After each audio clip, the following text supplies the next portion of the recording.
नमस्कार दोस्तों, स्वागत है आपको आपके अपने यूट्यूब चैनल उज्ज्वल स्टडी पॉइंट में। तो दोस्तों, आज की इस वीडियो में हम लोग क्लास 10वीं के विज्ञान का कुछ महत्वपूर्ण प्रश्नों को लेकर आए हैं जो बोर्ड एग्जाम में बार बार पूछा जाता है। तो इस वीडियो को बिना स्किप किए लास्ट तक जरूर देखना और इन सारे प्रश्न का उत्तर आप लोग याद करते चलना ताकि एग्जाम में काफ़ी हेल्प मिल सके। तो चलते हैं, वीडियो को स्टार्ट करते हैं। तो देखिए, सबसे पहला नंबर प्रश्न है, निम्नलिखित में कौन सा संवहन ऊतक है। तो निम्नलिखित में कौन है जो संवहन ऊतक है, तो वह बी एन सी दोनों। ऑप्शन नंबर डी बिल्कुल सही होगा।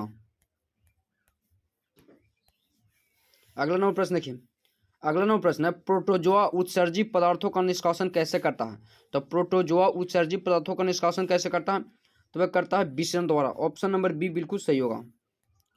अगला नंबर प्रश्न है, मनुष्य के शरीर की सबसे बड़ी ग्रंथि है। तो मनुष्य के शरीर की सबसे बड़ी ग्रंथि क्या है, तो यकृत है। ऑप्शन नंबर डी बिल्कुल सही होगा। अगला नंबर प्रश्न है, शरीर का संतुलन बनाए रखता है। तो शरीर का संतुलन बनाए रखता है, कौन बनाए रखता है, तो बनाए रखता सेरिबेलम बनाए रखता है। ऑप्शन नंबर ए बिल्कुल सही होगा। अगला नंबर प्रश्न है, किशोरावस्था में होने वाले शारीरिक परिवर्तन का कारण है। तो किशोरावस्था में होने वाले शारीरिक परिवर्तन का कारण क्या है, तो वह ए और बी दोनों है, testosterone estrone. Option number d बिल्कुल सही होगा। अगला नंबर प्रश्न है, मानव हृदय में कितने कोष्ठ होते हैं। तो मानव हृदय में कितने कोष्ठ होते हैं, तो 4 कोष्ठ होते हैं। ऑप्शन नंबर बी बिल्कुल सही होगा। अगला नंबर प्रश्न है, रक्त क्या है। तो रक्त क्या है, तो रक्त है एक ऊतक है। ऑप्शन नंबर ए बिल्कुल सही होगा। अगला नंबर प्रश्न है, जिन शब्द किसने प्रस्तुत किया। तो जिन शब्द किसने प्रस्तुत किया था, तो वह किया था जोहानसन ने। ऑप्शन नंबर सी बिल्कुल सही होगा। अगला नंबर प्रश्न है, तैलीय कागज होता है। तो तैलीय कागज कैसा होता है, तो होता है पारभाषक होता है, पारदर्शक होता है। ऑप्शन नंबर ए बिल्कुल सही होगा। अगला नंबर प्रश्न, लेंस द्वारा उत्पन्न आवर्धन की ऐसा इकाई क्या है। तो लेंस द्वारा उत्पन्न आवर्धन की ऐसा इकाई क्या है, तो वह मात्रक विहीन होता है। लेंस का उत्पादन आवर्धन का ऐसा मात्रक कुछ भी नहीं होता है। ऑप्शन नंबर डी बिल्कुल सही होगा। अगला नंबर प्रश्न है, प्रकाश की चाल विभिन्न माध्यमों में क्या होती है, तो होती है भिन्न भिन्न होती है। ऑप्शन नंबर बी बिल्कुल सही होगा। अगला नंबर प्रश्न है, वायु में प्रकाश की चाल निर्वात की अपेक्षा होती है। तब वायु में प्रकाश की चाल निर्वात की अपेक्षा क्या होती है, तो होता है कम होता है। ऑप्शन नंबर ए बिल्कुल सही होगा। अगला नंबर प्रश्न है, लेंस में मुख्य फोकस की संख्या होती है। तो लेंस में मुख्य फोकस की संख्या कितनी होती है, तो 2 होती है। ऑप्शन नंबर बी बिल्कुल सही होगा। अगला नंबर प्रश्न है, विद्युत का अच्छा चालक है। तो विद्युत का अच्छा चालक क्या है, तो वह चांदी है। ऑप्शन नंबर डी बिल्कुल सही होगा। अगला नंबर प्रश्न है, शुष्क सेल में ऋण इलेक्ट्रोड बना होता है। तो शुष्क सेल में ऋण इलेक्ट्रोड बना होता है, क्या चीज से बना होता है, तो बना होता है जस्ता का। ऑप्शन नंबर सी बिल्कुल सही होगा। अगला नंबर प्रश्न है, 1 जूल मान होता है। तो 1 जूल मान कितना कैलोरी का होता है, तो होता है 0.24 कैलोरी बराबर 1 जूल होता है। ऑप्शन नंबर ए बिल्कुल सही होगा। अगला नंबर प्रश्न है, बुझा हुआ चूना है। तब बुझा हुआ चूना का सूत्र क्या होता है, तो CaOH के होल 2 होता है। ऑप्शन नंबर ए बिल्कुल सही होगा। अगला नंबर प्रश्न है, निम्न में कौन भस्म नहीं है।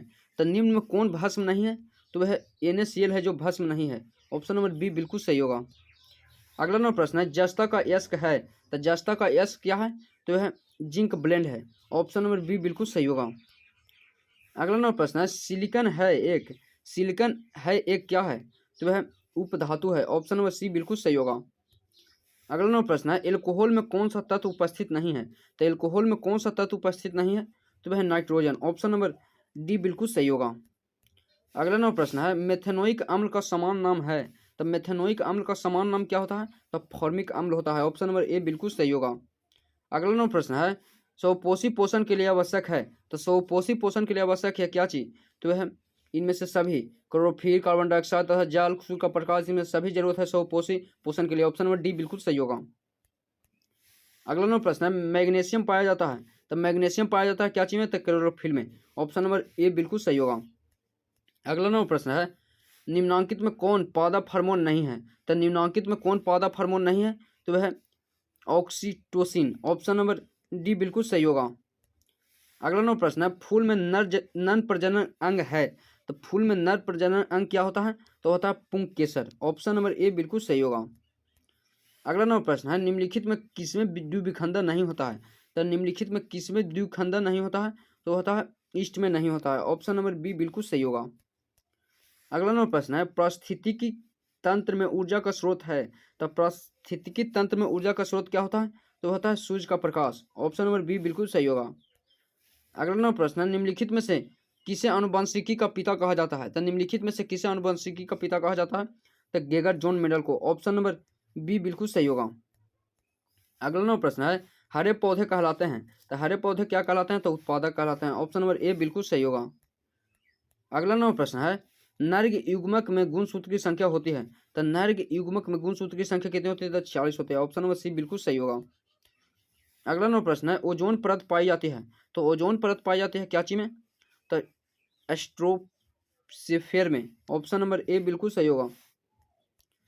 अगला नंबर प्रश्न है दाढ़ी बनाने के लिए कौन सा दर्पण प्रयुक्त होता है, तो दाढ़ी बनाने के लिए कौन सा दर्पण प्रयुक्त होता है, तो अवतल दर्पण। ऑप्शन नंबर सी बिल्कुल सही होगा। अगला नंबर प्रश्न है श्वेत प्रकाश बन क्रम में किस रंग की किरण का विचलन अधिक होता है, तो श्वेत प्रकाश बन क्रम में किस रंग की किरण का विचलन अधिक होता है, तो बता है बैगनी का। ऑप्शन नंबर डी बिल्कुल सही होगा। अगला नंबर प्रश्न है समतल दर्पण की फोकस दूरी होती है, तो समतल दर्पण की फोकस दूरी क्या होती है, तो अनंत होती है। ऑप्शन नंबर ए बिल्कुल सही होगा। अगला नंबर प्रश्न है अवतल दर्पण के सामने वस्तु को कहाँ रखा जाए ताकि प्रतिबिंब उल्टा वास्तविक और समान आकार का बने, तो कहाँ रखने पर, तो वक्ता केंद्र पर। ऑप्शन नंबर सी बिल्कुल सही होगा। अगला नंबर प्रश्न है तारे के टिमटिमाने का कारण है, तो तारे के टिमटिमाने का कारण क्या है, तो वायुमंडलीय अपवर्तन के कारण तारे टिमटिमाते हैं। ऑप्शन नंबर ए बिल्कुल सही होगा। ऑप्शन नंबर सी बिल्कुल सही होगा। अगला नंबर प्रश्न है मानव नेत्र के लिए दृष्टि का स्थायित्व होता है, तो मानव नेत्र के लिए दृष्टि का स्थायित्व कितना होता है, तो 1/10 सेकंड होता है। ऑप्शन नंबर ए बिल्कुल सही होगा। अगला नंबर प्रश्न है उत्तल दर्पण से बना काल्पनिक प्रतिबिंब होता है, तो उत्तल दर्पण से बना काल्पनिक प्रतिबिंब क्या होता है, तो होता है सीधा एवं हासित। ऑप्शन नंबर सी बिल्कुल सही होगा। अगला नंबर प्रश्न है अवतल लेंस का आवर्धन एम बराबर होता है, तो अवतल लेंस का आवर्धन एम बराबर क्या होता है, तो v/u होता है। ऑप्शन नंबर ए बिल्कुल सही होगा।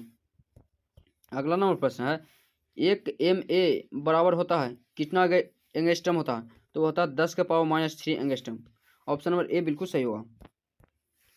अगला नंबर प्रश्न है डीजल का उपयोग होता है, तो डीजल का उपयोग होता है क्या चीज में, तो होता है इनमें से सभी में, भारी वाहनों में, रेल के इंजनों में, विद्युत उत्पादन में।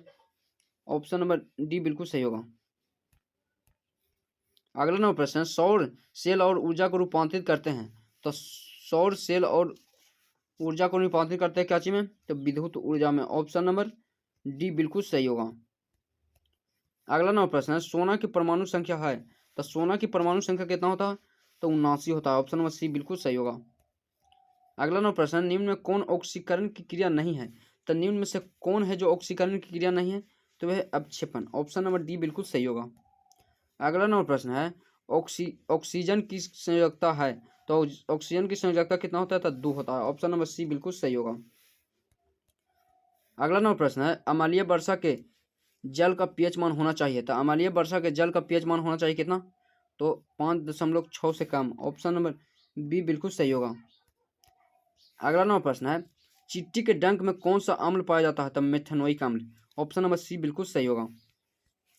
अगला नंबर प्रश्न है विद्युत चुंबक बनाने के लिए किस पदार्थ के क्षार का उपयोग होता है, तो विद्युत चुंबक बनाने के लिए किस पदार्थ के क्षार का उपयोग होता है, तो वह नरम लोहा का उपयोग होता है। ऑप्शन नंबर सी बिल्कुल सही होगा। अगला नंबर प्रश्न है जो लास्ट प्रश्न है जब किसी चालक तार से विद्युत धारा प्रवाहित होती है तो गतिशील कण क्या है, तो जब किसी चालक से विद्युत धारा प्रवाहित होती है तो गतिशील कण क्या होता है, तो इलेक्ट्रॉन होता है। ऑप्शन नंबर डी बिल्कुल सही होगा। आई होप कि इन सारे प्रश्न का उत्तर आप लोगों को याद हो गया होगा, तो वीडियो को अभी तक लाइक नहीं किए हैं तो वीडियो को लाइक कर देना, और चैनल पर पहली बार जुड़े हैं तो चैनल को सब्सक्राइब करके बेल आइकन को भी प्रेस करना। तो मिलते हैं अगले वीडियो में, जब तक के लिए जय हिंद जय भारत।